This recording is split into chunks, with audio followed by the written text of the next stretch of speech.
Hello everyone, welcome to my YouTube channel. चलिए आज का हमारा टॉपिक बहुत ही इंपॉर्टेंट होने जा रहा है, क्योंकि आज हम यूपी पुलिस भर्ती कांस्टेबल 2025 को टारगेट में लेते हुए, जिसका एग्जाम 2026 में चल रहा है, उसके लिए प्रैक्टिस सेट नंबर 4 लेकर आए हैं और 1 से 3 तक हो चुका है।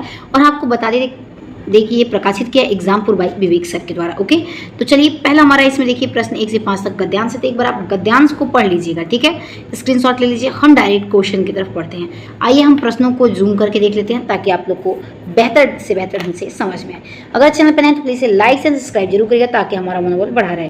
तो देखिए सबसे पहला क्वेश्चन हमारा इसमें दिया हुआ है कि गद्यांश के अनुसार पुलिस का कार्य केवल क्या है। ध्यान रखिएगा, गद्यांश के अनुसार पुलिस का कार्य होता है अपराधियों को पकड़ना। ओके, अगला है कि एक आदर्श पुलिसकर्मी में कौन सा गुण होनी चाहिए। तो एक आदर्श पुलिसकर्मी में कठोरता और विनम्रता का संतुलन होना चाहिए।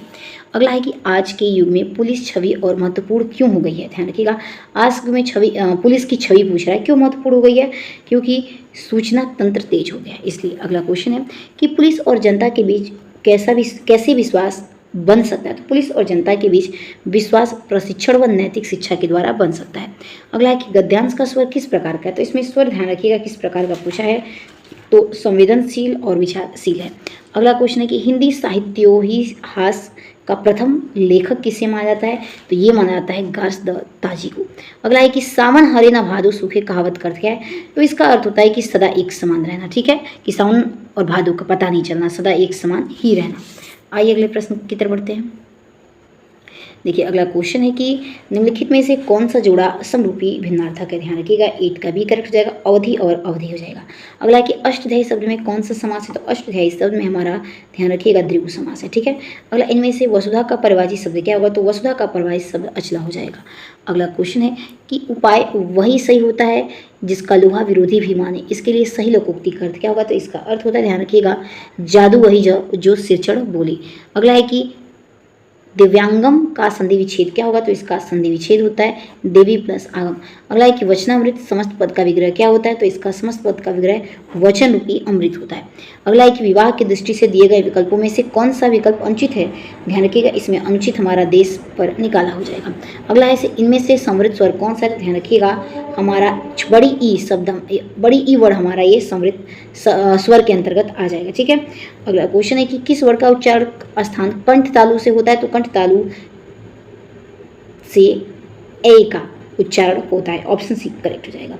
अगला क्वेश्चन है कि इनमें से किस भाषा की मुख्य बोली विष्णुप्रिय है। तो ध्यान रखिएगा, डी करेक्ट हो जाएगा, असमी हो जाएगा। अगला है कि कलम के जादूगर किसे कहा गया। तो कलम के जादूगर कहा गया मुंशी प्रेमचंद को।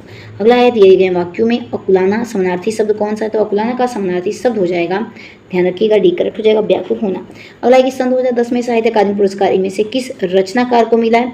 ध्यान रखिएगा, डी करेक्ट हो जाएगा, उदय प्रकाश को दिया गया। आइए अगले प्रश्न की तरफ बढ़ते हैं। देखिए अगला क्वेश्चन क्या दिया। अगला आगे दिया है कि निम्नलिखित में से किस भाषा को 92 संविधान अधिनियम 2003 के तहत संविधान की 8वीं अनुसूची में शामिल नहीं किया गया है। ध्यान रखिएगा, करेक्ट आंसर डी हो जाएगा, तमिल को। अगला है कि निम्न वाक्य गरीबों को दान दो, गरीब किस कारक का उदाहरण है। ध्यान रखिएगा, गरीब ये उदाहरण होता है संप्रदान का। अगला है कि कमला में कौन सा गढ़ रूप है। तो कमला में ध्यान रखिएगा सगढ़ गढ़ रूप है। अगला है कि कितनी करुणा कितने देश, इसमें कौन सा अलंकार है। ध्यान रखिएगा, इसमें अनुप्रास अलंकार होगा, ठीक है। यानी कि क वर्ण की आवृत्ति बार बार हो रही है, तो वड़ियों की आवृत्ति होती है, तो उसे अनुप्रास अलंकार कहते हैं। अगला है इंद्रियों का विशेषण क्या है। तो इंद्रियों का विशेषण ध्यान रखिएगा इंद्रिय है। अगला है कि बंदौ गुरुपद पदमु परागा सुचरी सुवास सरस अनुरागा अमीश मयूरम चूरन अचारु समन सकल भव रजु परिवारु में कौन सा छंद है पूछा, अलंकार नहीं छंद पूछा है, तो चौपाई छंद है। अगला है कि लोकायतन कृति के लिए सोवियत लैंड नेहरू पुरस्कार किसे दिया गया था। ध्यान रखिएगा, ये पुरस्कार दिया गया था सुमित्रानंद पंत को।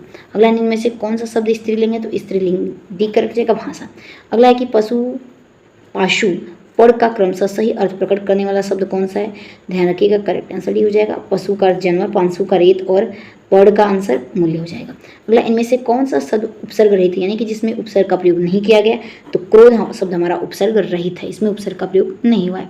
अगला ऐश्वर्य का विलोम शब्द क्या होगा। तो ऐश्वर्य का विलोम शब्द ध्यान रखिएगा अनैश्वर हो जाएगा। अगला है कि बालोचित शब्द का संधि विच्छेद क्या होता है। तो बालोचित का ध्यान रखिएगा बालपस उचित हो जाएगा।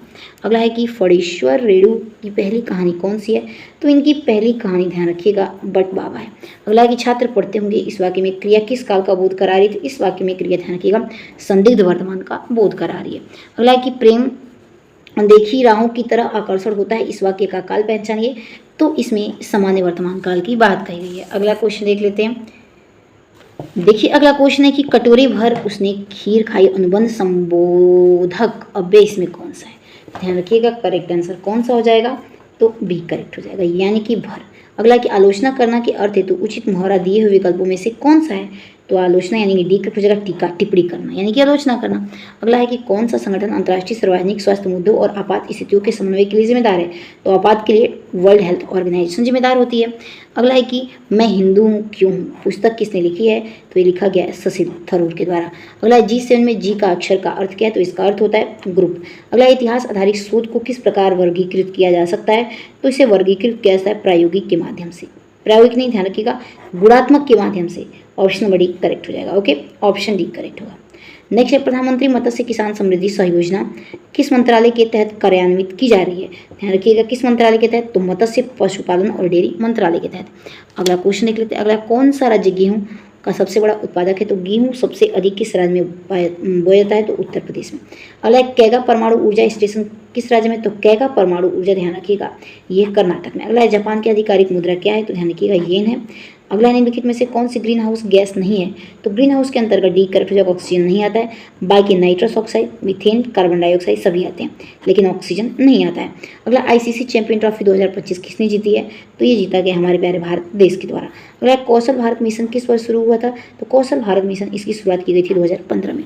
अगला क्वेश्चन है किस दिन को अंतर्राष्ट्रीय योग दिवस के रूप में मनाते हैं? तो 21 जून को अंतर्राष्ट्रीय योग दिवस के रूप में हम मनाते हैं। अगला भारत की पहली महिला राष्ट्रपति कौन थी? तो ध्यान रखिएगा भारत की पहली महिला राष्ट्रपति प्रतिभा देवी सिंह पाटिल थी। ऑप्शन नंबर सी करेक्ट हो जाएगा। ठीक है, आइए अगले प्रश्न की तरफ अब हम आगे बढ़ते हैं। देखिए अगला क्वेश्चन क्या होने वाला है हमारा।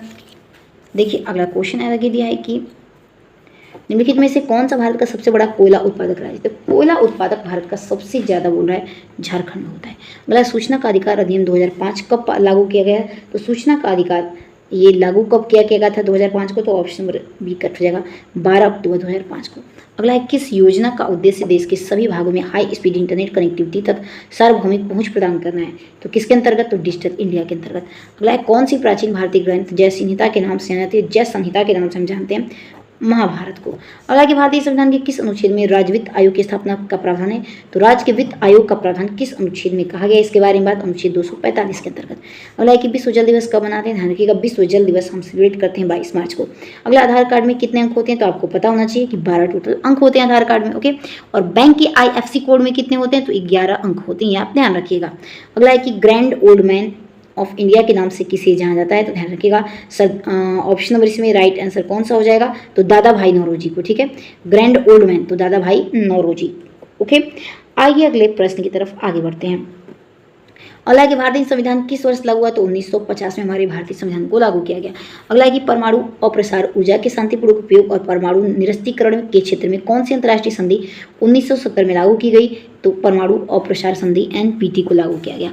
अगला है कि हाल ही में मार्च 2025 में icon of the excellence award से किसे सम्मानित किया गया? तो icon of the excellence award से सम्मानित किया गया, ध्यान रखिएगा, जय शाह को। ठीक है, अगला क्वेश्चन है कि पादप कोशिकाओं में माइक्रोकांडिया का प्रथम कार्य क्या होता है? तो इसमें माइक्रोकांडिया का पहला कार्य होता है ऊर्जा का उत्पादन करना।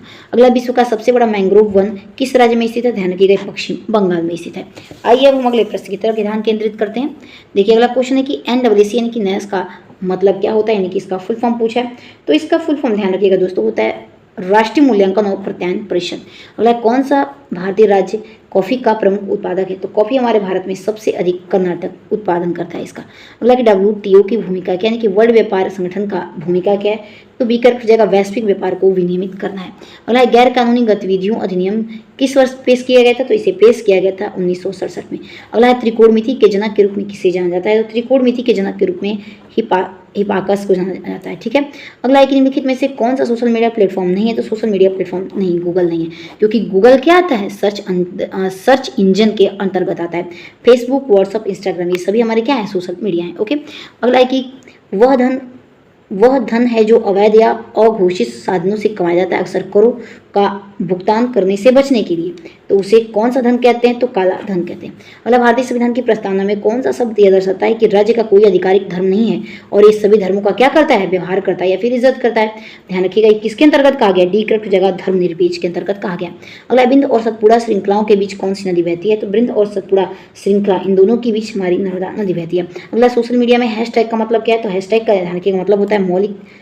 हैशटैग का मतलब, एक मिनट ध्यान रखिएगा, हाँ ये होता है ऑप्शन डी, उपयोगकर्ता के लिए किसी एक विशिष्ट विषय से संबंधित वार्तालाप को ढूंढना और उसका अनुसरण करना आसान बनाना। ठीक है, ऑप्शन डी इसमें राइट हो जाएगा। अगला है कि पोलियो के टीके की खोज किसने की? तो जोनास साल्क के द्वारा किया गया पोलियो के टीके की खोज। अगला है कि मार्च 2025 में government e market plus CEO के रूप में किसने किया गया? तो अजय भादु को नियुक्त किया गया। Option number A correct answer हो जाएगा। आइए दोस्तों, अब हम अगले प्रश्न की तरफ बढ़ते हैं। देखिए हमारा अगला प्रश्न आगे इसमें क्या दिया हुआ है। ओके, तो चलिए अगला प्रश्न देखते हैं। अगर आप चैनल पे नए हैं दोस्तों, तो प्लीज़ आप इसे अधिक से अधिक लाइक, शेयर एंड सब्सक्राइब करना नहीं भूलिएगा, ताकि हमारा मनोबल ऐसे ही बढ़ता रहे। आइए देख प्रश्न की तरफ बढ़ते हैं। अगला क्वेश्चन क्या है? तो देखिए आगे हमारा यहाँ पे क्वेश्चन दिया हुआ है, रीजनिंग से संबंधित है सारे प्रश्न। रीजनिंग और मैथ से संबंधित है, तो आप एक बार स्क्रीनशॉट ले लीजिएगा और खुद से आप प्रश्न को सॉल्व कर लीजिएगा, क्योंकि इतना मेरे फ़ोन में स्टोरेज भी नहीं होता। हम चाहते हैं कि जल्दी जल्दी एक आध और कोचिंग का मैं आप लोग को सॉल्व करवा दूँ प्रैक्टिस से, ताकि आप और भी रिवीजन कर पाएँ। तो चलिए आप एक बार देख लीजिएगा स्क्रीनशॉट ले लेके कि कैसे प्रश्न दिए गए हैं इसमें एग्जामपुर के द्वारा। ठीक है, यानी विवेक सर के द्वारा किस तरह के प्रश्नों को चुना गया प्रैक्टिस सेट के माध्यम से। ओके, आप समझ रहे हैं कि मैं क्या बोल रही हूँ? ओके, चलिए, और फटाफट चैनल को लाइक से सब्सक्राइब करना नहीं भूलिएगा, ताकि हमारा मनोबल ऐसे ही बढ़ा रहे। देखिए ये सभी अभी रीजनिंग के ही क्वेश्चन हैं। देखिए आगे सभी के सभी प्रश्न हमारे रीजनिंग के ही अभी आ रहे हैं। आप स्क्रीनशॉट लेकर के आप सॉल्व कर सकते हैं दोस्तों। ओके,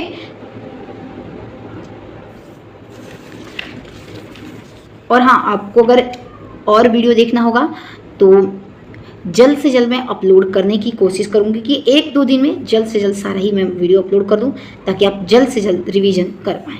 तो चलिए मिलते हैं अपने अगले वीडियो के साथ। अगर वीडियो पसंद आए तो अधिक से अधिक इसे लाइक से सब्सक्राइब करना नहीं भूलिएगा।